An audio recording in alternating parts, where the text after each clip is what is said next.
Okay, well, thank you very much mga kaibigan. Ito po si Nico Fabian na nandito ulit po dito sa programa natin, Nick Talk, The Real Talk with Nico. Medyo mahina ang boses natin po. Nandito na tayo sa Kota Kinabalu, galing tayo sa Pilipinas. And mayroon tayong mga issues that we are going to discuss today, especially what is happening dyan po sa Pilipinas. Kaibigan ko dito, mga kababayan ko dito po sa Malaysia, particularly dito po sa Sabah, and very specific, nandito po yun dito po sa Kota Kinabalu. I will be sharing with you, bigyan kita ng mga latest updates regarding sa Pilipinas. Tapos na ang midterm election dyan sa Pilipinas. The people has spoken and we have to respect. Mayroon nagsabi na hindi maganda ang resulta ng midterm election para sa administrasyon, while others were saying na klarong-klaro na ang mga Filipinos, they are not happy with what happened or what is happening in the Philippines. That is the reason why ang resulta ng midterm election favoring, sabi natin na favoring sa mga Dutertes, sa mga Dutertes. And admitted also ang presidente natin, si BBM, or President Bongbong Marcos, na he saw that there is something wrong during the past 3 years or almost 3 years, tungkol ang performance ng administrasyon niya or administrasyon ng Marcos Jr. So it is for this reason na yesterday si BBM nag-announce yan po, courtesy resignation sa lahat ng mga cabinet secretaries ni Bongbong Marcos. So nakita natin na mayroon mixed reaction na coming from not only from the people dyan sa administration, but also the opposition leaders as well as ang general public or ang mga Filipinos po. So this time around, or itong today, thanks God it's Friday, it's May 23, I will share with you some footages regarding ang mga reaksyon ng mga tao, mga leaders dyan po sa Pilipinas, mga political analysts, and even some government officials. Sabihin natin, hindi lang ang administrasyon, but also ang opposition. So, let's start. Huwag na tayo. Let's not waste time, As what I said, and I suppose karamihan din alam na po anong announcement ni BBM yesterday, Yesterday, that was Thursday, May 22. The Philippine President or Philippine President Ferdinand Bongbong Marcos, Jr. asked all of his cabinet secretaries to submit resignation on Thursday in a bold rest or in a bold reset of his administration following last week's midterm election, which saw very poor result. Very poor result po in terms of the number garnered by the administration during the, sabihin natin, midterm election. Marcos, the 67-year-old son of late Ferdinand, or Philippine dictator, overthrown in 1986, won the presidency in the deeply divided Southeast Asian country by a landslide in 2022. In a stunning political comeback, as he made a steadfast call for national unity. So, kahapon, si Marcos called for the courtesy resignation of all cabinet secretaries in decisive move to recalibrate his administration following the result of the recent election. The government statement said yesterday yan po. The request for the courtesy resignation is aimed at giving the president the elbow room to evaluate the performance of each department and determine who will continue to serve in line with this administration recalibrated priorities.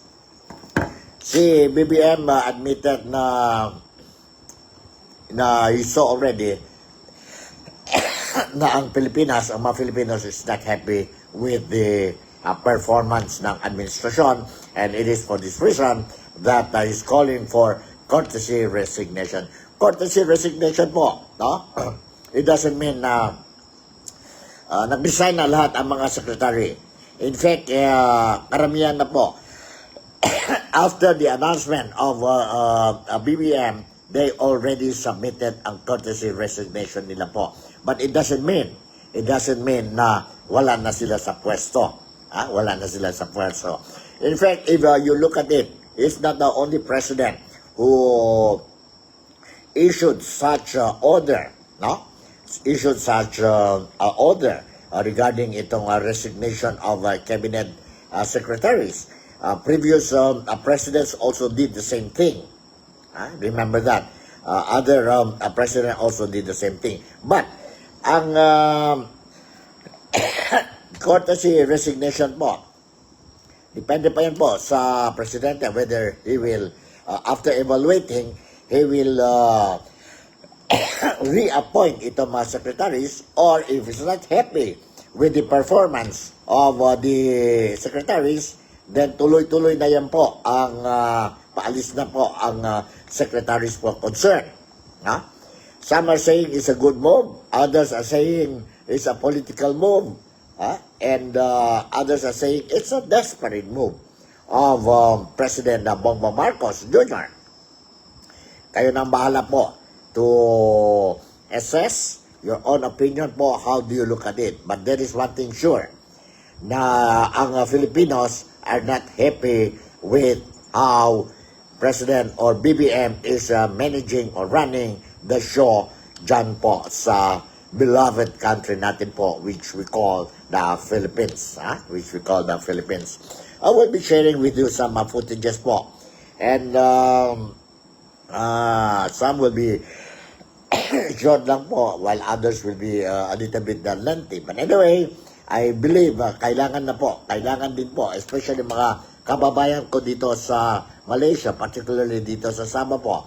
I think those who still don't know or heard about this breaking news kahapon na the president already issued ang courtesy resignation. Hindi pa ang mga secretaries natin po, nasa pwesto pa sila.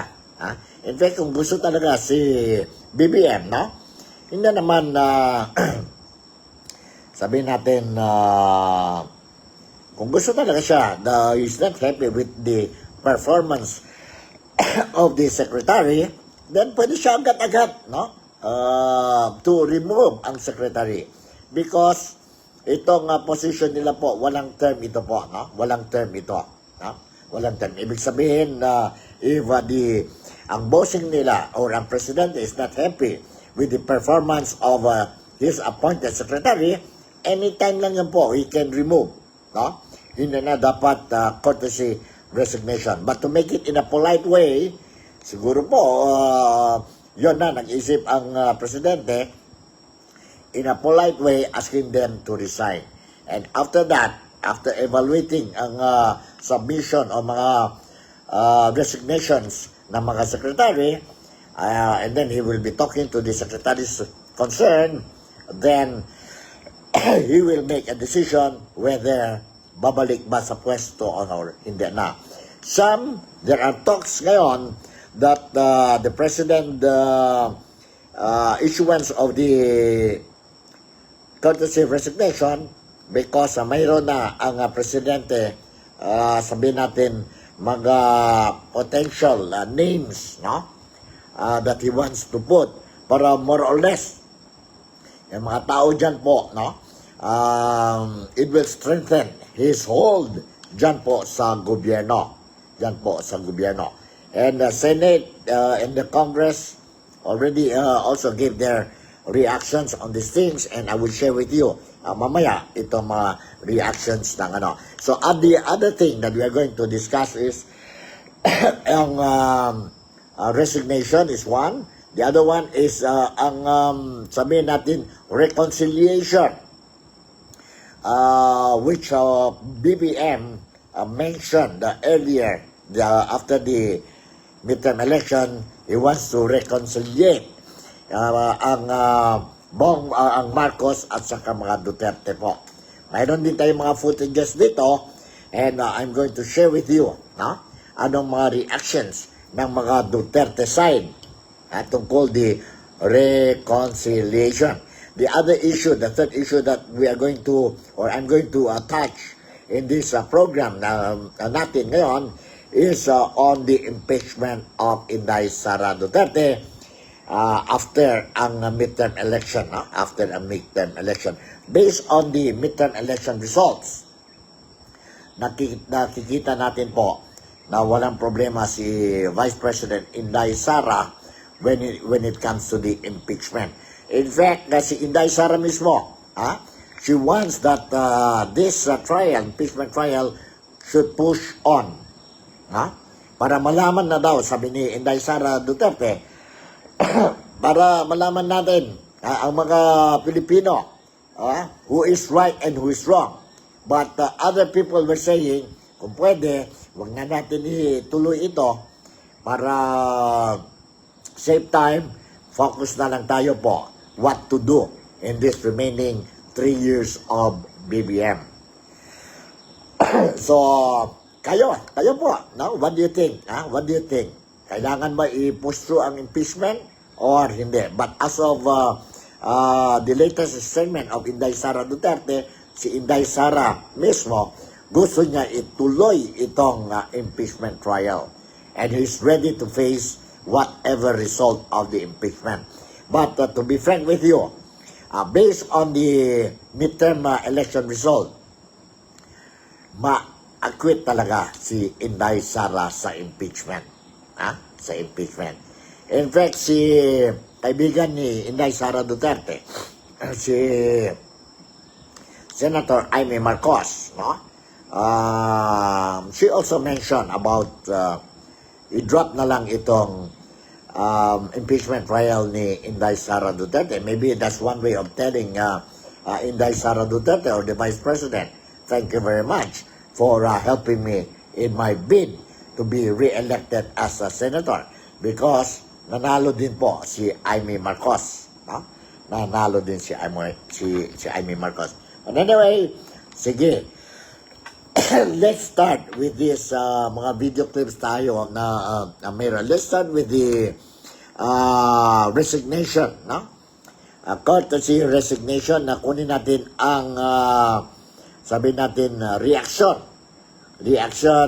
ni DOJ, Jesus Remulla, ang Secretary Jesus Remulla, who already submitted ang resignation niya to the President. Nandito, let's listen to this. Kausap ko lang at siyempre, willing naman tayo we'll comply. Comply tayo. Sir, medyo sundot ito, but would you know bakit po bigla tayong Meron yan kasi halfway na eh. We're halfway, there's always a review. That's normal. Normal yan eh. Para may free hand lang. Para, iba kasi siyempre, kanya-kanya leadership style yan. Pero sir, may mga lumalabas pong report, sir, na para daw po ito doon sa pagpapalit ng isang specific na person. Ay, wala akong idea. Wala akong idea. Sir, ready ba kayo to take on another role in the administration? I'm a soldier. I'm a soldier. I serve the president. I'm a veteran call and I serve special. So, ano naman? Okay ako. Okay tayo. Sir, any role? Of course, we're willing to undertake any role. But sir, do you think it's necessary na gawin ni Pangulo to just to check the performances of every level? I think that it's something that's given to him as a leader of this country to have the best people he trusts to keep running the government with him. So, talagang we give him the full trust and confidence. So, the same way, he gives it to us. Kaya dapat kami talaga. We just follow the leader. And lahat kami dapat na mag-comply dyan. Everybody just complies. Sir, Okay, yun po si Secretary, DOJ Secretary Remulla. Now, the other video clip I'm going to share with you, ito po, somebody from the, who is a political analyst dyan sa Pilipinas, and I'm referring to no other than si Dr. Maria Fe Mendoza. Nandito po ang reaction niya po. Let's listen to this. Symbolic po ba yun o may realization? Kasi iba po yung midterm election, hindi po pumasok yung 10. 5 lang po yung pumasok. At yun nga, yung kay sa kabilang parte, 5 kagad yung pumasok doon, di ba? Doon sa Duterte, 5. So 50% yung kanila. Na parang ang sabi ni VP Sara, despite ang konti lang yung panahon ng kanyang pagkakampanya, di ba? Kasi mahabang panahon na nandoon siya sa Den Haag para nga tingnan at asikasuhin yung defense panel ng kanyang ama, di ba?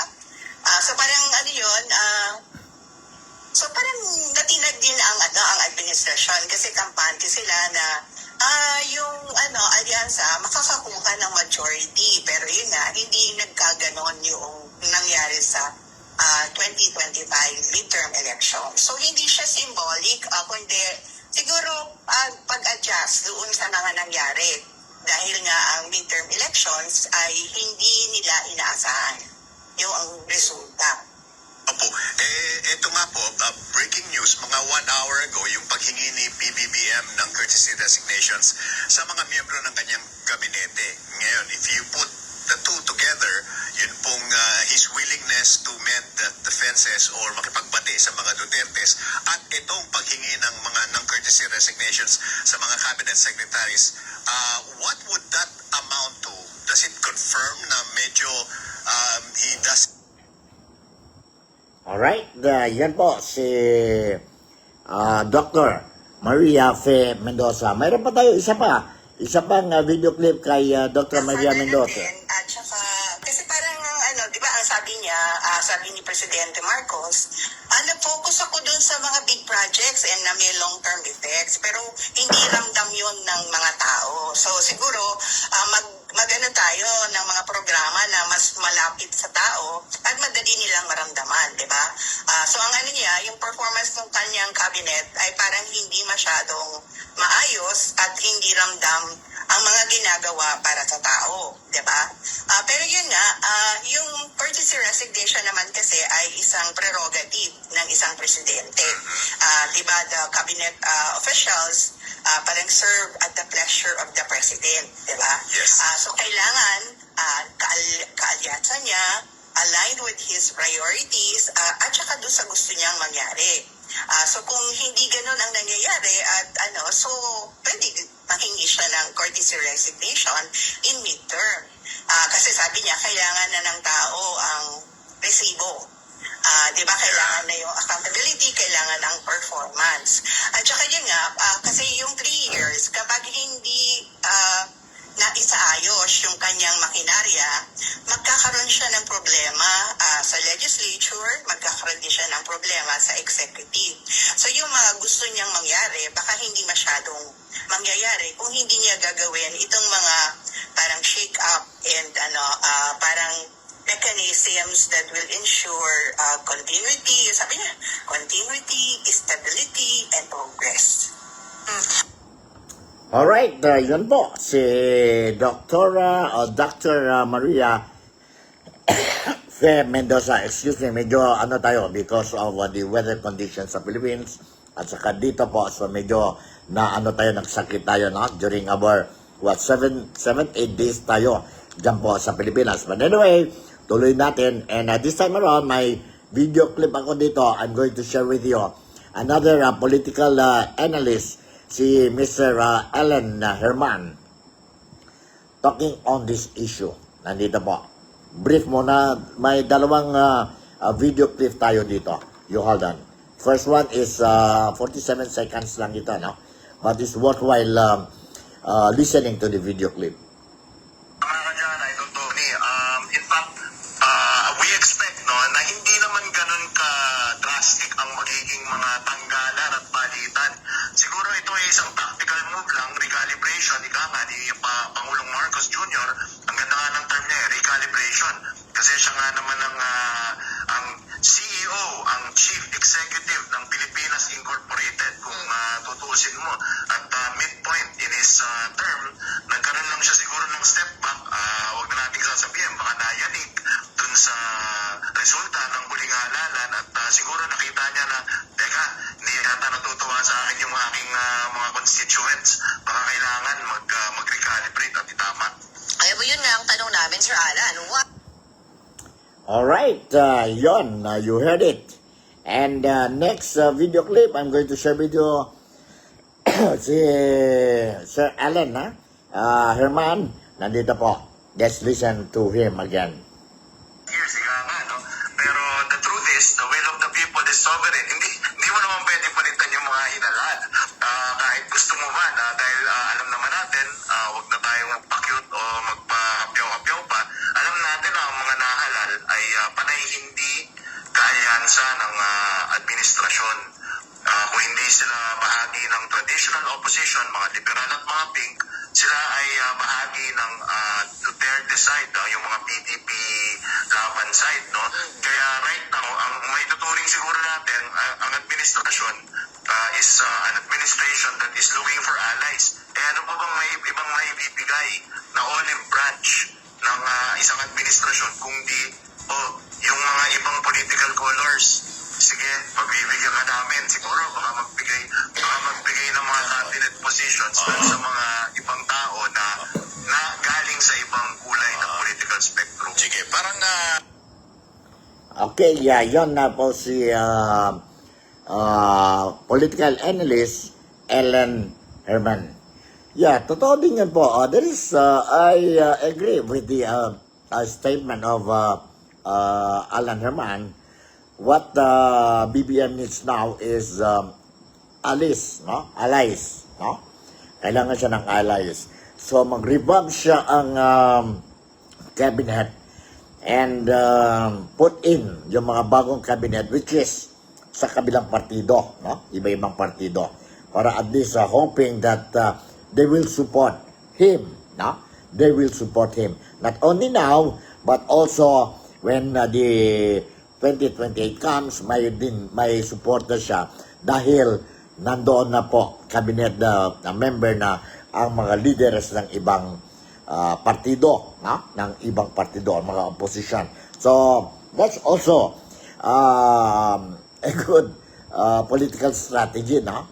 But ang mga Filipinos, ang opposition, are aware of this thing. And let's see kung sino-sino mag-reappoint or appoint new appointments or reappointments of cabinet ministers or secretaries ni BBM ni Bongbong Marcos. Everybody is now watching. Everybody is now watching kung anong next move ni Bongbong Marcos. Kung sakali, mga-appointments new secretaries, hindi sabihin natin na nagustuhan ang mga tao, ang publiko, ang masa, no? Then it will be a big problem again to Bongbong Marcos. For me, okay lang yun sa akin na revamp, no? Revamp ang cabinet. But make sure that ang replacement po, magaling na talaga po. Hindi lang dahil kaibigan, dahil nagtulong sa kanya noon, and hindi lang for political intention, for survival, sana totoo na po. Like for example, no offense lang sa mga supporters. For example, ang tourism secretary natin. You see, from day one, nagiging presidente si Bongbong Marcos, no? What happened? We came out from COVID pandemic. Ano nangyari sa Pilipinas? Ibang neighboring countries natin dito po sa Asia, like Malaysia, like Taiwan, like Cambodia, like Vietnam, Indonesia po. They really did something to lure ang mga turista sa lugar nila po. But what happened sa Pilipinas po? What happened sa Pilipinas? Maraming problema. So maybe the people are not happy because hindi qualified ang tourism secretary natin po. So maybe you can change. Okay, another one is narinig natin po, marami tayong mga problema ang PhilHealth. Siguro if we are going to have a new secretary, health secretary po, no? And maybe things will change dyan sa mga problema ng health natin sa PhilHealth or iba-iba pang issues. Shoutout muna tayo kay Elvis Anais. Maayong buntag with you, bro. Nico, Fabian, excited for this coming June. Alright. Yeah, coming June na excited, ha? Alright. So, good morning to you. Salamat pagi to you, Elvin, ha? And thank you very much for watching. I was out from this activity for the past 7 days yata. Dahil nasa Philippines tayo. And I'm doing something there. And one of these days, I'm going to share with you what happened sa trip ko po, 1 week trip dyan po sa Pilipinas. Okay, let's go back to the issue. What I'm saying, no? For me, it's good, provided matalino na po ang mga secretaries po, no? Ang mga replacement or new appointed secretaries po. Let's see and watch. Let's watch and see kung sino-sino yan po. Na? I hope that BBM this time around will put a very capable leader sa mga departments or sa kabinete niya po. Because we want to see changes. Now, if nothing will happen again, then it will continue mag-dive yun ang performance rate at saka trust rating ni BBM. So, a lot of people were already saying that this will be, whether we like it or not, he is now becoming a lame duck president. Lame duck president after the midterm election. Let's see po. But, let's be positive lang, no? Positive lang tayo. And since we love our country, so let's hope and pray that our leader, although maraming palpak si BBM, no? When it comes to performance as the president of our country, but hopefully, he will open his eyes to realize na po na he has something to do, seriously, to do something para at least ang mga Filipino will gain or they will gain the trust of the Filipinos again. Alright, this time around, I will share with you ang reaction ng former secretary din po during the time of President Aquino. And he mentioned about, or he commented on this resignation, courtesy resignation issue. And I am referring to no other than the former secretary, si Atty. Edwin Lasheda. Alright, nandito po. Let's listen to this. For context lang, panahon po ni Pangulong Pinoy, hindi po kami nagkaroon ng major cabinet revamp. No? I agree. Tama naman na this is in response. Sa totoo lang, this is in response to sa poor elections results ng administration. No? Mismo sinabi na rin ni Pangulong Marcos na government is very slow to respond. So talagang kasama na rin to ng pag-pivot niya kasi he recognizes that there is a problem. He recognizes also that the people seem to be distant from him and bungad na rin to, kasama na rin to ng mga survey results niya nung where he dropped by, I think if it's not SWS or Pulse Asia, by 17 points, no? Malaki talaga ang drop niya. So, these are all indicators na talagang he has to do something about it, that people are not responding to him. Naging malaking issue rin dito yung panay ang bangayan nila, at least ang comms department, with Vice President Sara Duterte and the ill-timed ICC arrest.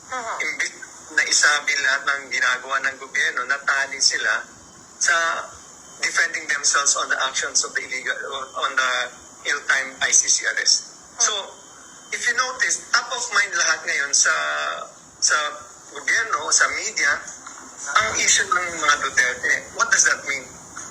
You're not controlling the battlefield. You're not controlling the narrative. You're being defensive. And nasabi ko na ito several times na defensive ka. Ano ang panlaban mo? Ang panlaban ng ating comms, ng gobyernong comms is legality. Ito illegal. Ano ang sinasabi ni Vice President Sara? Inapi yung tatay ko. How do you combat or how do you answer back when the other side is just appealing to emotions, appealing to empathy? And we Filipino people are so emotional, are so mas they're swayed by this can happen to my father, nangyayari sa presidente, how much more if it happens to me? Yung mga ganong klaseng correlation. No? So, talagang walang control dun sa narrative talaga. And that's why the messaging framework of the government has been eaten up by a constant defense on that particular incident. Alright, yun po, narinig ninyo po, and I totally agree with Attorney Erwin Laceda, former secretary during the time of Pinoy, no? Pinoy. And si President, the late President Noynoy Aquino. Alright, I will share with you another one. Itong political analyst also touching on the issue. No? Let's listen to this. Well, actually, ang meaning kasi nito para sa akin, napaka-symbolic nito. It's symbolic. It's the president. In the face of a not so good performance of Alianza in the last election. Alam naman natin yun. This is trying, and many people are already saying that he's politically dead or he's politically dying, he's a lame duck. This is his way of asserting na meron pa siyang agency, na meron pa siyang authority. This is himself saying, I'm still here, I still matter, and I want to make changes. I think that's the symbolic thing. It is basically the president saying, you could not count me out. At the same time, and that's a very powerful symbol. A massive, and I hope it can be matched by actual changes. Hindi pwede yung, kasi baka mag-backfire kapag ang palitan lang niya isa o dalawa.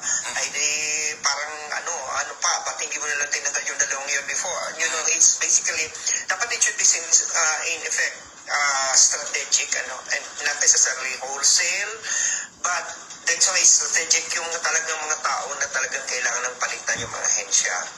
So, kailangan makakita ang tao talaga ng pagbabago. Hindi pwedeng hanggang symbolic lang ito. Sinasabi naman nila, di ba, ang cabinet members ay alter ego ng presidente. Sinasabi nila, pero alam natin na ultimately, di ba, where does the buck stop kung sinasabi ng ilang mga kritiko? Well, that is exactly why the president is asserting himself now. He's saying na mukhang napamali yata ako nalagay sa mga tao. So, kailangan ko munang palitan itong mga to. Di ba ganon? So, inaamin niya na maaaring merong mga nagkukulang. Kaya, pinag-resign niya lahat. Although it's basically courtesy, sila pa rin naman hanggang ngayon. Pero kung tatanggapin yan, ibig sabihin niyan ay hindi na siya masaya doon sa taong yun. So, yun yung point. Pag-amin yun na there's something not doing very well in the cabinet. Opo. Parang Okay, that's it, no? Ganun nga po, I totally agree na, si Marcos maybe realize na ganito, ang mga cabinet secretaries niya are not performing well or up to the expectation of the public, no? So, sana lang po, when he will choose his cabinet secretaries again po, yon sana po, yon capable talaga to do or to carry out the responsibilities. And if we will do it, 1 or 2 lang po to remove, no? So, people will be thinking it's a drama. It's a drama of BBM. And definitely, we will not be happy. We will not be happy with that kind of move. Pero if you can prove to us, sa mga Filipinos, na this time around ang mga secretary, although it's late already, it's already late doing this thing. You should have done it earlier before the midterm election, siguro po, The moment nakita niya na medyo may kalukuhan or mahina, walang performance ang mga secretaries niya, he can automatically remove them, Kasi walang term. Walang term ang mga secretaries po, They don't have a term. The president has the prerogative to let him continue to do his job, or abruptly he can do that and ask them to vacate the post. But he did not do that. Hanggang nakita niya ngayon, after the midterm election, na ang mga tao, mga Pilipino, are not happy with how the Marcos Jr. administration is managing the country. So, yan po. Let's see. Let's monitor and see anong mga latest updates tungkol itong secretaries niya po or cabinet secretaries niya po or cabinet members. So, let's listen also itong isang news report regarding itong issue. Hold on, nandito. May ICC investigators sa Pinas. Yan ang pahayag ni Senator Bato de la Rosa sa programang On Point ng Bilyonaryo News Channel nang tanungin kung paano mapapatunayan ni Pangulong Bongbong Marcos ang kanyang sincerity sa pakikipagkasundo sa mga Duterte. Walang sinseridad yan kung ganun. Ang pinakaunang gawin ni Pangulong Duterte, ni Pangulong Marcos dapat, palayasin niya yan, i-deport niya yung mga ICC investigators na yan na andito ngayon, na nananakot sa ating mga kapulisan na mag-testigo. Sabi ni De La Rosa, nasa isang hotel daw sa Pasay City ang mga ito at may pinapapirma raw silang affidavit sa retired police officers para idiin siya sa kaso ni FPRRD sa ICC. Una nang lumitaw sa isang Senate investigation na may mga tauhan ng ICC na bumisita rito sa bansa para mag-imbestiga sa nangyaring war on drugs. Kilala namin yung mga tao na sangkot dyan, na sige patawag ng mga pulis. At pagdating doon sa hotel, tinatakot yung mga pulis dati na kung hindi kayo magpirma nito ng affidavit na ito, na dinidiin si Duterte at si Bato, ay damay kayo sa kaso. Kaya kung ayaw niyo damay sa kaso, pirmahan niyo ito affidavit na ito. Bumuelta pa ang dating PNP chief sa ahensya na anyay hinahayaan daw ang ganoong treatment sa mga retiradong pulis. Balak niya maghain ng resolusyon sa 20th Congress para magkasa ng Senate investigation tungkol dito. I hope the PNP should take care of its people. Yun ang tingin ko. Bakit na ginaganon yung mga tao nila? Umuugong ang isang warrant of arrest mula sa ICC laban sa senador dahil sa pagiging architect niya ng kampanya kontra droga ng Duterte administration. Wala pang opisyal na pahayag ang PNP at Malacanang tungkol dito. Tuloy-tuloy naman ang pag-uusap ng Duterte Bloc tungkol sa impeachment trial ni VP Sara. Sakaling maakwit ang bise, posible ang showdown sa pagitan ni na VP Sara at Senator Risa Ontiveros sa 2028. Interesting ito para kay De La Rosa. Maganda yan, maganda yan. That's a good one. Ang tawag din sa Bisaya, kumbate. Kumbate. Yan ang tawag sa Bisaya, kumbate. Meaning, sir, meaning. Meaning, kumbate, from the word kumbat. Ganda, pareho sila babae. Sa pagka-Senate President naman, wala pang opisyal na pambato ang Duterte Bloc. Mag-uusap pa raw sila ni Senador Robin Padilla. Pero sakaling kailangan na nga ng bagong SP, may mga pangalan ng nasa isip si De La Rosa. If you want me to name names, Please. yan dyan si Senator Jingo Estrada. Andyan si Senator Alan Cayetano. Mga magagaling yan na given the chance na mag-lead ng Senado, magagaling yan sila. At pwede ko rin sabihin si Senator Bungo. Pwede rin. At ang aming dating Senate President na si Mick Subiri. Maayos naman daw ang pamumuno ngayon ni Senate President Cheese Escudero.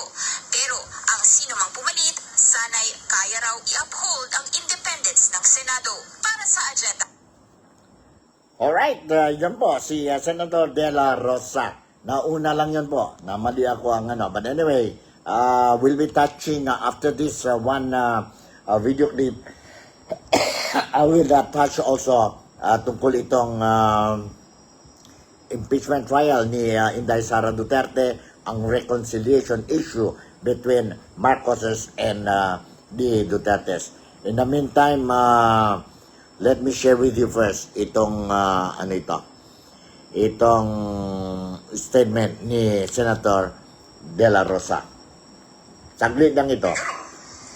Pinakaunang gawin ni Pangulong Duterte, ni Pangulong Marcos dapat palayasin niya, i-deport niya yung mga ICC investigators na yan na andito ngayon na nananakot sa ating mga kapulisan na mag-testigo. Sabi ni De La Rosa, nasa isang hotel daw sa Pasay City ang mga ito at may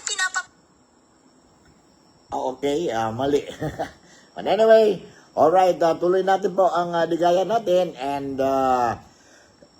punta na tayo po sa reconciliation between Marcoses and Dutertes. Marcoses and Dutertes. Let's listen to Senator-elect, re-electionist po, si Senator Bongo regarding itong sabi ni Bongbong Marcos or BBM na he's offering a reconciliation between the Marcoses and the Dutertes para for the good of everybody, for the good of the country, for the good of the Filipinos. Let's listen to this. Importante rito yung sinseridad po ng bawat isa. Kung gusto niyo po ng reconciliation, pabalikin niyo muna si Tatay dito. Siya naman po ang dapat kausapin. Siya yung Elder Duterte. At siya po yung nagserbisyo sa ating mga kababayan. Noong nakaraang 6 na taon, ginawa niya po lahat ng sakripisyo.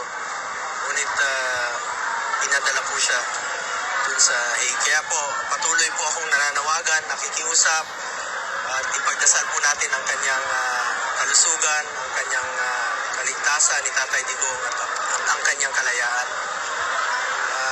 Importante rito sa pag-uusap na yan, kung sakali mang merong pag-uusap, I cannot speak in behalf sa pamilya, no? But kung meron man po, may personal position or may personal thought on this, importante rito yung sinceridad. Dapat sincere ka sa pag-uusap. At unang hakbang dyan ay pauwiin si Tatay Digong. Kung kaya nyo pong ipadala sa loob ng 14 na oras si Tatay Digong, alam kong kaya nyo rin pong ipabalik rito sa lalong mabilis na panahon. Okay, yan po si re-electionist Senator Bongo. Number 1 yun po, no? Sa midterm election. Alright, saan pa ha? Let's listen to this news report regarding itong issue ng sabihin natin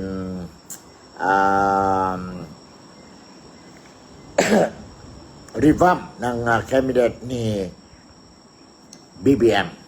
Andito po. Ang problema, ang mga senador sa utos ni Pangulong Bongbong Marcos na courtesy resignation sa mga miyembro ng kanyang gabinete para kina Senator Jingo Estrada, Coco Pimentel, JV Ejercito at Senate President Cheese Escudero. Ito ay lehitimong kapangyarihan ng Pangulo para masigurong episyente at tapat ang opisyal ng pamahalaan. Nananawagan din sila sa Pangulo na piliin ang mga walang pansariling ambisyon at may malasakit sa serbisyo. Umaasa naman si Senator Nancy Binay na matatapos kaagad ang recalibration na ito ng administrasyon upang hindi maapektuhan ang mga serbisyo sa publiko. They serve at the pleasure of the President and kung gusto ni Presidente at hiningi niya yung courtesy resignation, I mean, yun yung prerogative ng ating Presidente. Ang ano ko lang siguro, sana mabilis matapos itong proseso ng pagpapalit ng mga cabinet secretary kasi ako talaga ang concern ko is baka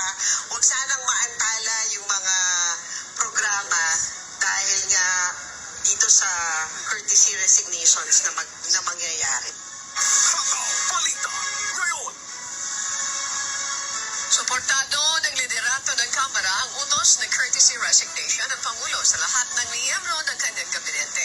Ayon kay House Speaker Martin Romualdez, magbubutihin pa ng Kongreso ang oversight role nito para matiyak na maisusulong ang reforma sa pamahalaan. Welcome din para kay House Minority Leader at for Peace Party List Representative Marcelino Libanan ang hakbang na ito ng Pangulo. Gayunman, ilang kongresista din ang hindi sang-ayon sa panawagan ng Pangulo. Trying hard umano ang Pangulo ayon kay Kabataan Party List Representative-elect Rene Ho. Ibinahayag naman ni ACT Teachers Party List Representative-elect Antonio Tino na ang recalibration ay patunay na pangit ang performance ng administrasyon. So, yan po ang report na kagabi dyan po sa Manila regarding itong issue ng revamp ng cabinet ni Bongbong Marcos. Let's see. Sabi natin na let's see. Hindi siguro by next week, malalaman na natin po kung may bagong mga cabinet ministers or secretary si Bongbong Marcos at kung sino-sino po na-retain po. So let's see, and I will make sure that I'm going to monitor itong issue na ito po. Now, this time around, let's talk about ito impeachment. No? Itong impeachment. Kasi bago pa ang polling day ng midterm election, we are talking already kung manalo ang karamihan ng mga Duterte kandidato, then walang problema si Inday Sara Duterte when it comes to the impeachment. But let me tell you, remind you again, si Inday Sara gusto talaga siya na matuloy talaga ang impeachment. Tuloy talaga ang impeachment para malalaman na kung ano nangyari talaga yun, confidential fund issue, ito. And nakita natin po, ang Quadcom, committee po, karamihan ng mga miyembro po hindi nanalo sa eleksyon. Hindi nanalo sa eleksyon. Okay, let's listen to this statement regarding the sabihin natin impeachment of Inday Sara Duterte, and this time around I will give you si re-electionist Senator Kambek, si Tito Soto, commenting on this impeachment trial of Inday Sara Duterte. June 2, malalaman natin kung ano magiging kilos ng Senado. Kasi kausap ko yung mga ibang senador, hindi nila alam eh. Yung mga incumbent, hindi nila alam, hindi sila nasasabihan. Wala silang kukus, wala silang ganun. So, hindi, pagka nagkukwentuhan kami, nag-uusap kami, sinasabi nila, hindi nila alam kung anong plano. So, makikita natin yan. Pero in the meantime, ako, ibang klase yung problemang nakikita ko na hindi nasisilip ng iba eh. Meron talagang conflicting rules eh. Okay. Tungkol sa Senate rules at saka sa impeachment rules eh. Which are? Oo. Ang impeachment rules kasi sinasabi that once the impeachment is taken up, or the impeachment court is constituted as one, then kailangan tapusin yung the impeachment trial must end. Although, I mean, to the end. Ganun, ano? Ito namang Senate rules, which emanates from the Constitution. Ang Senate emanates from the Constitution. Ang sinasabi ng Constitution din, oras na nag-adjourn CNDA ang Senado, lahat ng business doon patay. Kaya nga without day, kaya nga CNDA, Latin for without day.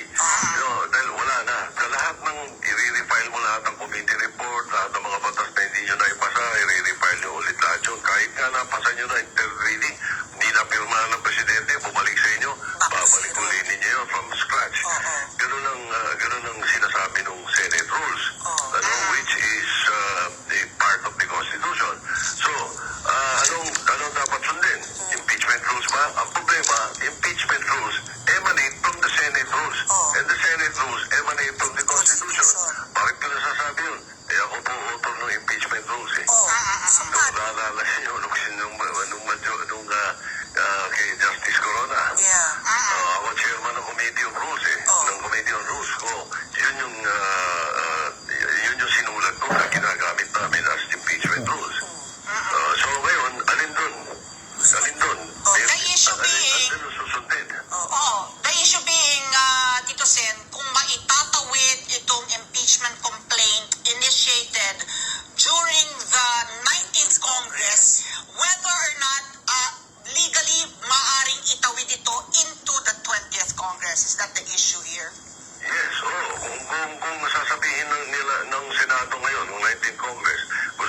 nila pagdating ng June 13, pag-adjourn ng Senado, sasabihin nila na yung impeachment court ay iba. It's not a legislative body. Correct. Sasabihin ng iba yan. So, ano mangyayari? I-carry over sa 20th Congress. So, the 20th Congress can decide. Yeah. Kapag doon, may bagong 12.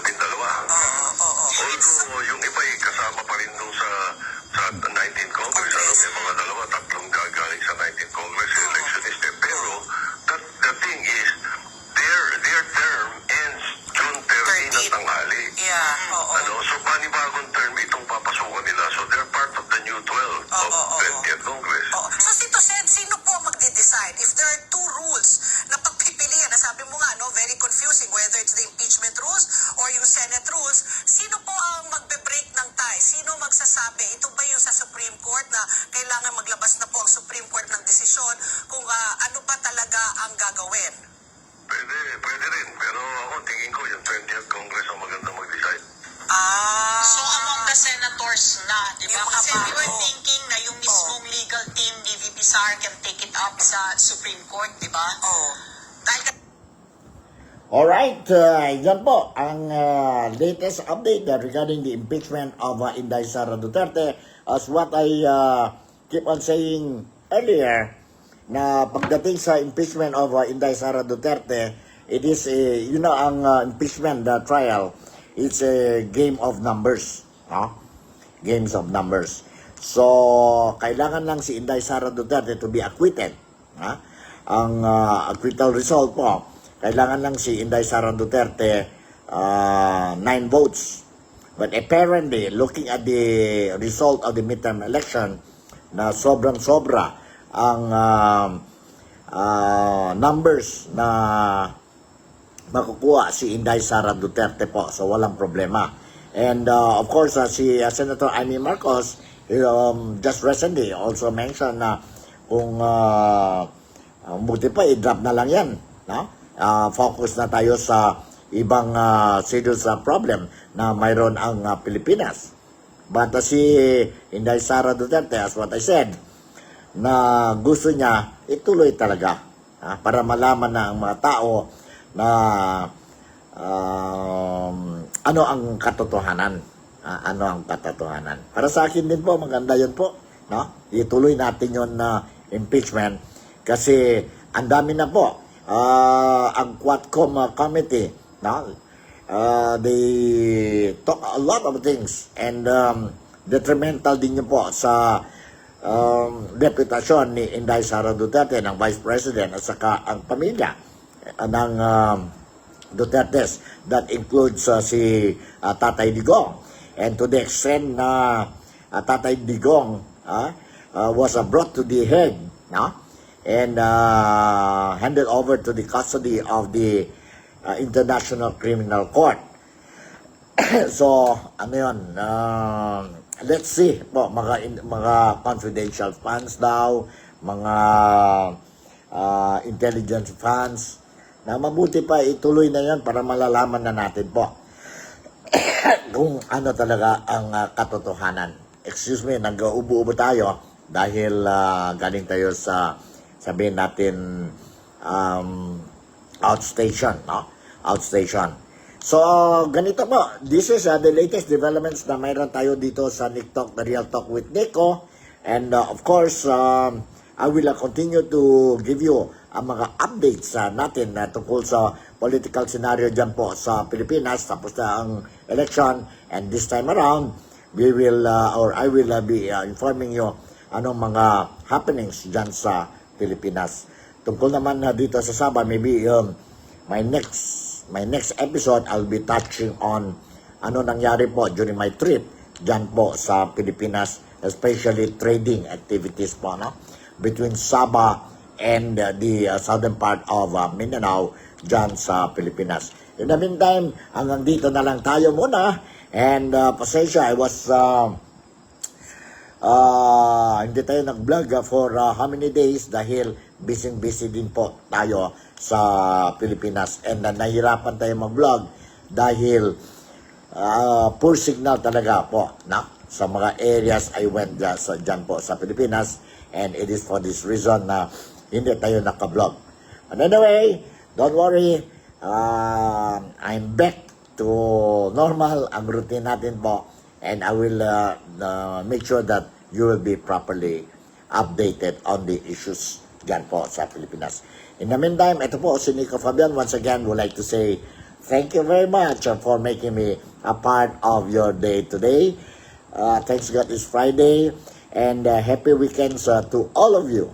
To all of you. And sana lang po everything will run smoothly sa mga buhay natin. And of course, let's hope and pray that Philippines ma-solve na ang mga problema natin po sa bigas ba o sa ano ba o ano economic. What we need in the Philippines is three things: political stability, economic stability, and security stability. By having these three very important matters, no? Then we will be able to progress. Without these three things po, mahirap po. We have seen already ano nangyari po since Bongbong Marcos became the president, and nakita natin po na problema natin ang political stability, economic stability, as well as security. So with this, once again, si Nico would like to say, Malaysia, Sabah, the Philippines, God bless us all. See you tomorrow, and bye.